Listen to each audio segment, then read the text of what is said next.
Hello बच्चों। बच्चों, अब हम लोग विष्णु खरे कवि जिन्होंने अपनी कविता एक कम रचित की है उसके विषय में जानेंगे। उनकी लिखी कविता का क्या नाम है बच्चों? एक कम। तो सबसे पहले बच्चों एक कम कविता का परिचय जानेंगे कि कवि ने एक कम कविता में क्या बताया है। एक कम कविता के माध्यम से कवि ने स्वतंत्रता के बाद भारतीय समाज में प्रचलित हो रही जीवन शैली को रेखांकित किया है। क्या बताया बच्चों इसमें कवि ने? एक कम कविता में कवि ने इस कविता के माध्यम से हमें यह बताया है कि स्वतंत्रता मिलने के बाद भारतीय समाज में रह रहे लोगों की जीवन शैली कैसी थी उसके बारे में बताया है। आज़ादी हासिल करने के बाद सब कुछ वैसा ही नहीं रहा जिसकी आज़ादी के सेनानियों ने कल्पना की थी। इसमें देखिए सेनानी शब्द आया है। सेनानियों ने आज़ादी के बाद ये सोचा था कि हमें कुछ परिवर्तन देखने को मिलेगा, लेकिन ऐसा कुछ भी नहीं हुआ। पूरे देश का या कहें आस्थावान, ईमानदार और संवेदनशील जनता का मोह भंग हो गया। कहने का मतलब पूरे देश में जो आस्थावान व्यक्ति थे, ईमानदार व्यक्ति थे, संवेदनशील व्यक्ति थे, जो इस प्रकार के लोग थे, उनका मोह भंग हो गया। कहने का मतलब सारा कुछ उनका ख़त्म हो गया। यह कहना ज़्यादा बेहतर है कि पहले हम दूसरे के लोगों के द्वारा छले जा रहे थे। कहने का तात्पर्य क्या? पहले हम अंग्रेज़ों के द्वारा छले जा रहे थे, उनके द्वारा उनके अत्याचार को सह रहे थे, लेकिन आज़ादी के बाद अपने ही लोगों के द्वारा छले जाने लगे। कहने का मतलब अब अपने ही देश के जो लोग थे उनके द्वारा अब हम छले जाने लगे हैं। परिणाम यह हुआ कि आपसी विश्वास, परस्पर भाईचारा और सामूहिकता का स्थान किसने ले लिया? धोखाधड़ी, आपसी खींचतान ने ले लिया और स्वार्थपरता का माहौल बनता चला गया। पहले जो आपसी विश्वास था, परस्पर भाईचारा था, वह अब किस में बदल गया? धोखाधड़ी और आपसी खींचतान में उसका जगह ले लिया। कहने का मतलब पूरा माहौल स्वार्थ सिद्ध करने के लिए पूरे चारों तरफ लोग एक दूसरे को सताने लगे, छलने लगे। इसके बारे में यहाँ पे कवि ने बताया है। कहने का तात्पर्य यह है कि स्थिति दिन प्रतिदिन बहुत ही खराब होती चली गई। यहीं से पतन यात्रा शुरू होती है। हालात ऐसे हैं कि जो ईमानदार है वह एक चाय दो रोटी के लिए भी समर्थ नहीं है। कहने का तात्पर्य है जो ईमानदार व्यक्ति था उसके पास खाने के लिए रोटी नहीं है, पीने के लिए चाय भी अब नहीं है, और वह दूसरों के आगे हाथ फैलाने के लिए विवश हो गया है। इसका दूसरा पक्ष यह है कि आज आत्मनिर्भर, मालामाल और गतिशील समाज की संकल्पना में धोखेबाजी और निर्लजता आ जुड़े हैं। कहने का मतलब अब यह स्थान जो पहले ईमानदार व्यक्ति थे बेचारे आज भी ईमानदार हैं, लेकिन दूसरे लोग आ करके इनसे धोखाधड़ी करके इनकी सारी चीज़ों को छीन चुके हैं। ऐसे समाज में ईमानदार लोगों की भूमिका बिल्कुल ख़त्म हो गई है।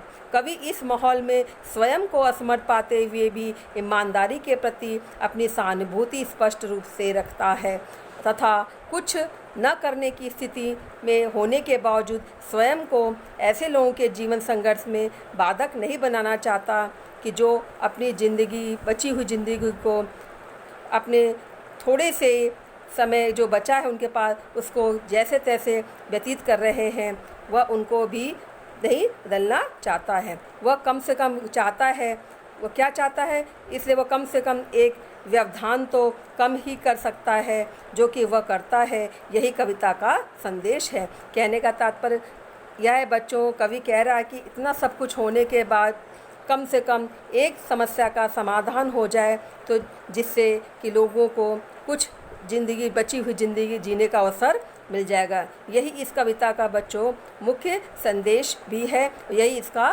पाठ परिचय है। चलो बच्चों, अब हम काव्यांश की व्याख्या के बारे में जानेंगे। काव्यांश का शीर्षक है बच्चों एक कम। 1947 के बाद से इतने लोगों को इतने तरीक़ों से आत्मनिर्भर, मालामाल और गतिशील होते देखा है कि अब आगे कोई हाथ फैलाता है 25 पैसे एक चाय या 2 रोटी के लिए तो जान लेता हूँ। मेरे सामने एक ईमानदार आदमी, औरत या बच्चा खड़ा है, मानता हुआ कि हाँ मैं लाचार हूँ, कंगाल या कोढ़ी, या मैं भला चंगा हूँ और कामचोर और एक मामूली धोखेबाज, लेकिन पूरी तरह तुम्हारे संकोच, लज्जा, परेशानी या गुस्से पर आश्रित, तुम्हारे सामने बिल्कुल नंगा, निर्लज्ज और निराकांक्षी मैंने अपने को हटा लिया है हर होड़ से। मैं तुम्हारा विरोधी, प्रतिद्वंदी या हिस्सेदार नहीं। मुझे कुछ देकर या न देकर भी तुम कम से कम एक आदमी से तो निश्चिंत रह सकते हो। तो बच्चों ये क्या था? काव्यांश। बच्चों आपके बोर्ड एग्ज़ाम में सप्रसंग व्याख्या आती है, तो इसे लिखने का भी मैंने आपको अपने पहले की कई वीडियो में बता चुकी हूँ कि कैसे सप्रसंग व्याख्या लिखा जाता है, इसका क्या सही तरीका है। बच्चों सबसे पहले संकेत बिंदु डालते हैं, इसके बाद संदर्भ लिखते हैं, इसके बाद प्रसंग। हमेशा संदर्भ जो है उसमें परिवर्तन क्या आता है? पाठ का नाम और उसके कवि बदल जाते हैं और उसके शीर्षक बदल जाते हैं, और इसी प्रकार प्रसंग भी बदल जाते हैं। तो चलिए बच्चों हम प्रसंग से शुरू करते हैं कि इस काव्यांश में कवि ने क्या बताना चाहा है। प्रस्तुत ये पंक्तियाँ, ये पता संदर्भ लिखते हैं कि प्रस्तुत पंक्तियाँ हमारी पाठ्य पुस्तक अंतरा भाग 2 से संकलित विष्णु खरे की कविता एक कम से अवतरित है। ये क्या था बच्चों? संदर्भ। प्रसंग में क्या बताना है? इस कविता के माध्यम से कवि ने स्वाधीनता के बाद, यानी जब देश आज़ाद हुआ था उसके बाद भारतीय समाज में प्रचलित हो रही जीवन शैली को रेखांकित किया है। जब हमें आज़ादी मिल गई तो उसके बाद लोगों की जीवन शैली कैसी थी उसके बारे में यहाँ पे कवि ने बताया है। इससे पूरे देश का, या कहें कि आस्थावान, ईमानदार और संवेदनशील जनता का मोह भंग हो गया। कहने का मतलब जो अपने इसमें मोह में जी रहे थे उनका मोह भंग हो गया। आपसी विश्वास, भाईचारे का स्थान धोखाधड़ी और आपसी खींचतान ने ले लिया। ऐसे माहौल में कवि स्वयं को असमर्थ पाते हुए भी ईमानदारों के प्रति अपनी सहानुभूति स्पष्ट रूप से रखता है। ऐसा माहौल में रहते हुए भी कवि अपने को असमर्थ पाते हुए भी, लेकिन जो ईमानदार हैं उनके प्रति भी अपनी सहानुभूति को स्पष्ट रूप से रखता है। वह किसी के जीवन संघर्ष में बाधक नहीं बनना चाहता है। कवि वो नहीं चाहता कि मैं किसी के जीवन संघर्ष में बाधक बनूं। इस प्रकार वह कम से कम एक व्यवधान तो कम कर सकता है, उसके बारे में यहाँ पे कवि ने बताया है। बच्चों ये क्या था आपका प्रसंग। चलिए अब मैं आपको व्याख्या के बारे में बताती हूँ। पूरी काव्यांश की मैं आपको एक साथ व्याख्या बताती हूँ। कवि कहता है कि मैंने 1947 के बाद, बच्चों हमारा देश कब आज़ाद हुआ था? हमें कब आज़ादी मिली थी? 1947 में। ये बात स्वतंत्रता प्राप्ति के बाद बहुत से लोगों को अपने अपने तरीक़ों से आत्मनिर्भर होते हुए देखा है। मतलब बहुत से लोग उसके बाद अपने आप आत्मनिर्भर बन गए। उन्हें इस प्रकार उन्हें कवि ने देखा है। वे लोग गलत हथकंडे अपनाकर माला माल हो गए। कवि कहता है कि ये जो लोग आत्मनिर्भर बने वो गलत तरीके से गलत कार्य करके, गलत हथकंडे को अपना करके माला माल हो गए। मैंने उन्हें उन्नति के पथ पर आगे बढ़ते देखा है। लोगों के ने आर्थिक संपन्नता के लिए झूठ, छल, कपट, बेईमानी, धोखाधड़ी आदि का रास्ता अपना लिया। कहने का मतलब इन रास्तों को, इन गलत हथकंडों को अपना करके आज वे आत्मनिर्भर बने हुए हैं और चारों ओर स्वार्थपरता का वातावरण बनता चला गया। इस प्रकार से लोगों के अंदर स्वार्थ से जीने के लिए लोग रहने लगे। ईमानदार व्यक्ति की कहीं भी जगह नहीं थी। इस माहौल में ईमानदार लोग दूसरों के आगे हाथ फैलाने के विवश हो गए। जब कोई 25 पैसे एक चाय या 2 रोटी के लिए हाथ फैलाता है, तब मैं जान लेता हूँ, कौन जान लेता है बच्चों? कवि जान लेता है। तब मैं जान लेता हूँ कि मेरे आगे हाथ फैलाने वाला व्यक्ति ईमानदार आदमी, औरत या बच्चा खड़ा है।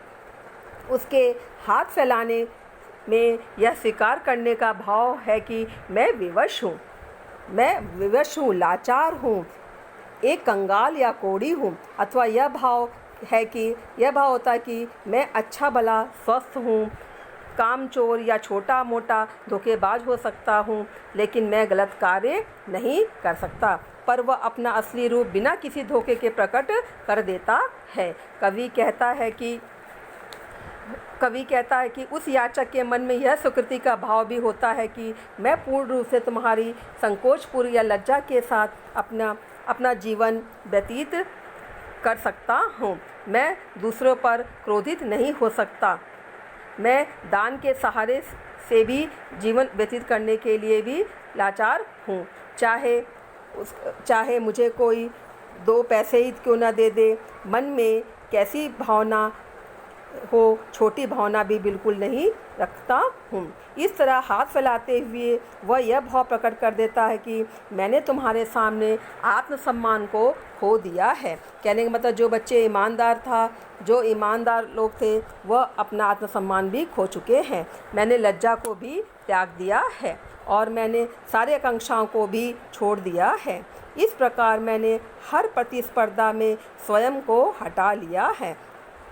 मैं तुम्हारे विरोधी, प्रतिद्वंदी या हिस्सेदार नहीं हूँ। अर्थात धन कमाने की लालसा, उन्नति के रास्ते में स्वयं को हटा लिया है। कहने का तात्पर्य है मेरे मन के अंदर अब किसी प्रकार के धन को कमाने की लालसा नहीं रह गई है और उन्नति के रास्ते से भी अपने आप को हटा लिया है।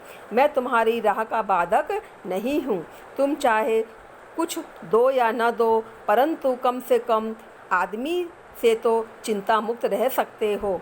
कहने का तात्पर्य है तुमने गलत हथकंडे अपना करके, गलत कार्य करके ईमानदार व्यक्ति को तुमने आज जीवन जीने के लिए लाचार कर दिया है, वह उन सब से भी चिंता मुक्त हूँ। अर्थात तुम्हें मुझसे कोई खतरा नहीं है, अर्थात अब तुम्हें मेरे से कोई भी खतरा नहीं है। तो बच्चों ये काव्यांश की व्याख्या थी। विशेष के बारे में बता रही हूँ बच्चों।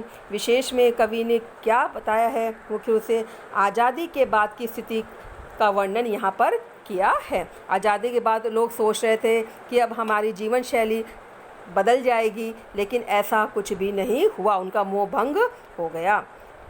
दूसरा बच्चों 25 पैसे जो कि आए हैं काव्यांश में आपके, 25 पैसे कंगाल या कोढ़ी, नंगा, नीलज, हर होड़ में इस समय क्या बच्चों अनुप्रास अलंकार है।